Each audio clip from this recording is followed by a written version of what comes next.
flag of the United States of America. Thanks for tuning in to Any Given Sunday Sports Special. It's Jesus. Guess what, guys? I'm flying solo today. No Steve. I wonder why. Maybe could it be because the guaranteed victory didn't work out so well for him? Could it be because his team's not in the playoffs? Could it be because maybe he doesn't want to apologize to a certain GM out there? Could it be maybe he doesn't want to admit that there's a certain GM out there that might be a tad bit better than him? Could be multiple things. Who knows? But all I know is I'm shooting this by myself today, guys. So I'm going to get right to it. It's playoff time. It's big boy time. Let me just go real quick and just go over the scores for you guys from last week. The Powers defeated Cashing Out, crushed them 116-60. The Kings of Losers, Dom's team, beat the Dominican Elites 116-91. The Dream Killers edged out the Underachievers 86-85. D-Town came up over the Empires 110-66. Almost doubled them up. And again, is that the reason why we have no Steve today? It very well could be.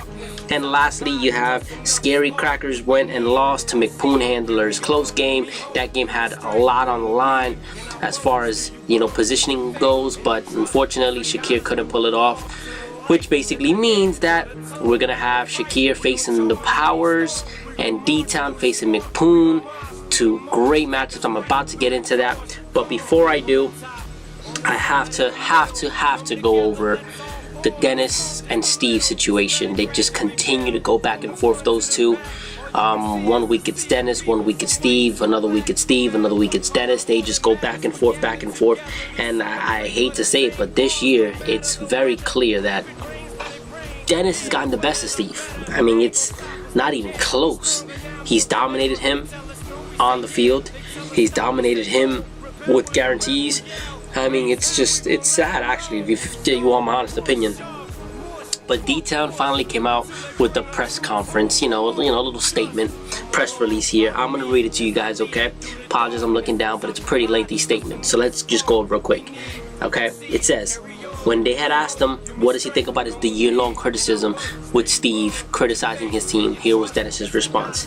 If you're referring to the Empire's claim about us, we don't pay teams with losing records year in and year out much attention. We tend to focus our efforts on winning games and preparing our squad for meaningful games.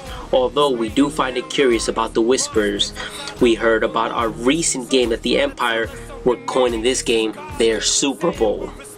In regards to the game between us, they were putting all their efforts into beating us. I suppose when you're used to losing or on a regular basis, it might seem like to beat a perennial powerhouse one game is your trophy. Perhaps that is why they are a second-rate organization with low expectations. But that starts at the top, and I can't fault their players, even though they did not show up to play this week. But that about sums up the season. Really lackluster as usual. And as Dennis was walking off the podium after the interview, he threw out one last comment, and I apologize for the language. I'm going to try to edit it as much as possible. All he said was, "Man up, Coach Steve, and admit it. I'm the Bill Walsh of this, you know what." That's harsh. That's really harsh. But can we deny it? Has Dennis not been probably the most consistent GM in the league? He really has been. Has he contemplated retirement? Yes, I'm not gonna lie, he obviously has. Is he the best loser in the world? No, he's not. But isn't that what makes a good winner? You shouldn't be able to take losses like that. You want to get better. You play to win games. So I understand that in a way. Does it frustrate people? Absolutely. It frustrates me, week in and week out. But one thing we can't take away is the guy wins games. He's won it since he's been here. And to my knowledge, since he's been in the league, I don't think he's ever finished under 500. And that's saying something. That's saying something really big right there. The other hand, Steve's another season, no playoffs. This year, to me, he had probably the most talented roster, and he couldn't come through. So I just look at those things, and Steve has a lot of work to do, and maybe that's why he's not here. Maybe he has to get his mind right. He needs to figure out the pieces and what he needs to do to get better. So I wish him the best. Dennis is in the playoffs, so Now we're about to get ahead and we're going to get into these playoff matchups. Some huge matchups. All right, guys.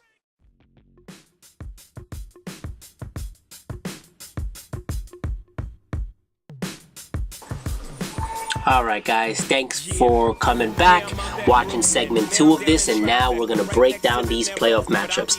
And boy, are they some really good matchups, okay? You have the 1 and 4 seed, which is Jesus the 1 seed, Shakir the 4 seed, and then you have the 2 and 3 seed, which is Dennis the 2, Rich the 3. I mean, any of these teams can honestly win. If you're asking my opinion, okay, the scariest team of the bunch has to be hands down Shakir. Okay, you're going to be hearing a lot during this segment me saying the first time. You're going to be hearing a lot me saying the best in fantasy football since we've had. Okay, you're going to be hearing a lot of that. And I apologize for using it loosely, but I truly believe everything I'm saying has a lot to do with first times, and this might be the best we've seen on certain things. Okay, my first statement as far as best I've seen, okay, I'm going to go with the D-Town Tigers. Okay, you look at that running back core. Ray Rice, Marshawn Lynch, Alfred Morris. That to me is the greatest running back core I have ever seen put together in our fantasy football league. Now, I may be wrong. There might be something better out there.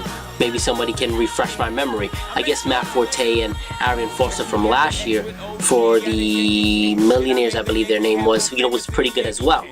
But they got hurt. Lynch and Ray Rice have been healthy all season. So I have to give the edge there to D-Town. Okay, but that's the best we've had in fantasy football. They have been so consistent, which has made up for Dennis's issues at quarterback. Okay, and Dennis, we all know, has had some major issues at quarterback. Let's be honest, all right? Then you have probably the greatest young core of players I've seen as far as the 1-2 punch goes with the GOAT engines, okay? And when I say greatest young core, okay, I'm talking about RG3. I'm talking about Doug Martin. I'm talking about Demaryius Thomas. I mean, this team is young and they're hungry. I even forgot Julio Jones. How do you stop these guys? D-Town, their team is full of wily vets. Roddy White, like I said, Ray Rice, Marshawn Lynch, Tony Romo, Marcus Colston, all those guys. All those guys have been in the league. They're proven. On the other side, you got a bunch of young guys. Okay, Jamal Charles, Doug Martin, Julio Jones, Demaryius Thomas, Aaron Hernandez. All these guys are young guys who are hungry. Who's gonna win this matchup? It's tough, okay? But I have to look at week-by-week matchups. Okay, remember, in the playoffs, it's 2 weeks each. And if I'm being fair about it, okay, I have to go with McPoon. McPoon handlers are sick, okay? RG3 struggling, I'm going to plug in Tom Brady in there. I mean, who can do that in this league? Who? You tell me who's capable of doing that. Now, I'm not saying D-Town's not going to make it a game, man. Let's make one thing very clear. D-Town has swept these guys in the regular season. So D-Town has proven they can't beat them. But, my opinion, in a 2-week series, I don't see how D-Town's going to be able to pull this off. I just don't. I want to say they can, but I have no idea how they possibly can. My pick for this one is going to be the McPoon handlers. I'm going to say final score after 2 weeks. I'll say 210 to 205. That's a fair number. And again, it's not that I'm sleeping on D-Town, because I think D-Town is a championship caliber team. You guys know I've been on that bandwagon all season. But they're not as great scorers as they should be. Okay? Then we're going to go into another matchup. We got New York Powers versus Scary Crackers, which is Shakir's team. Probably it'll change by the time this show goes up. But here, again, I'm going to say it again. For the first time, I think the New York Powers, they have probably the greatest receiving core we've ever had in this fantasy football league. Calvin Johnson, Andre Johnson, AJ Green. If you can find me one that's been better since this league has come together, I challenge you to do so. But you're not going to be able to. I'm sorry, you're just not. Okay? On the other side, for the first time in this league, I think you found the greatest 1-2 punch ever. Okay? If we're thinking fantasy football the last 5 years, who's the best quarterback in fantasy football for the last 5 years? Most consistent. I don't think anybody would argue it's Drew Brees. Okay? And if we're thinking the greatest running back in fantasy football for the last 5 years, I don't think anybody would argue. Foster's been good, but to about 5 years, I'd say Adrian Peterson, hands down. And guess what? Both those guys sit on Shakir's team, which is why the New York Powers look at this matchup, and this is the one they didn't want. Let's be honest, they didn't want this matchup because a 1-2 punch like that can literally carry you to championships. That's what Shakir's done. Shakir said, those are my horses, I'm going to ride them. And they are more than capable of carrying them to the finish line. Will they do it? I don't know, they have tough matchups week 1.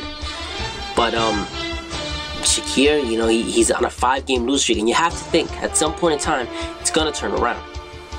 I'm going with Shakir's team, Scary Crackers, barely winning, but I think they're gonna pull it off again. That 1-2 punch of Drew Brees and Adrian Peterson is going to do big things for them. I have to go with them. I'd be a fool not to. Again, it's gonna be close. It's gonna be really, really tight. But I think that they pull it off, and that means that I'm gonna have a finals of Shakir Scary Cracker team versus the McPoon Handlers. A rematch of the last game of the season, and both teams from the West Division. That just showed how dominant the West Division has been. And I'll tell you this right now, if the Powers don't pull this off after a 10-3 season and they lose in the first round, I can tell you they're going to be crushed, because people thought they were just in it to make the playoffs this year. They've been saying it all year. That's not their goal. Their goal is to win it all. And if they don't, with this kind of a talent, you know, they're probably never going to have a talented team like this again. That will be crushing, crippling. Okay, but you guys got to admit, these two playoffs matchups are amazing. Okay, D-Town and Rich, the talent on those teams, and then on the other side, Powers and Shakir, you know, the talent there. This is, I honestly can say, the best 4 teams are in the playoffs this year, hands down, the best 4 teams. All right, so those are my predictions. And now we are making a little bit of a change this season. Okay, normally we have the consolation ladder, little teams that didn't make the playoffs. This year we're changing the name of it. We're calling the bragging rights bracket. Okay, and we're setting it up where the teams that talk the most smack with each other, have the best rivalries, will be facing each other in that bracket.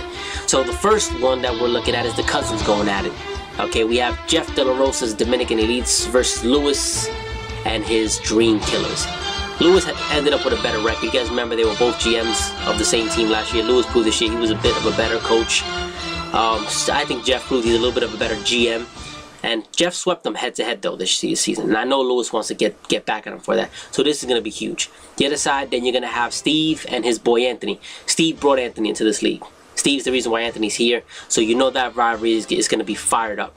And lastly, you're going to have Dom and his boys versus the Underachievers.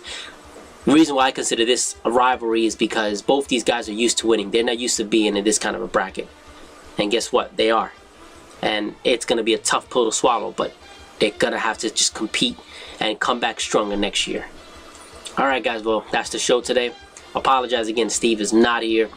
Again, maybe it had to do with giving somebody an apology. Maybe it had to do with admitting certain things. Who knows? Whatever the reason is, he's not. I'm pretty sure he'll man up and he will be here next week so he can go ahead and give, you know, their proper dues. I don't know what his picks are. I'm pretty sure he'll post it up on the league page when he does. But these are our matchups. Good luck to everybody this week, and can't wait to get these playoffs up and going. Awards will be coming out soon as well. Thanks, guys. Thanks for tuning in, guys. We hope you enjoyed the show of the Any Given Sunday playoff special. Make sure if you guys see Steve, you tell him he's due back next week to work. No more running, and it's time to man up. Tune in next week, and hopefully he'll be back on Any Given Sunday Sports Special.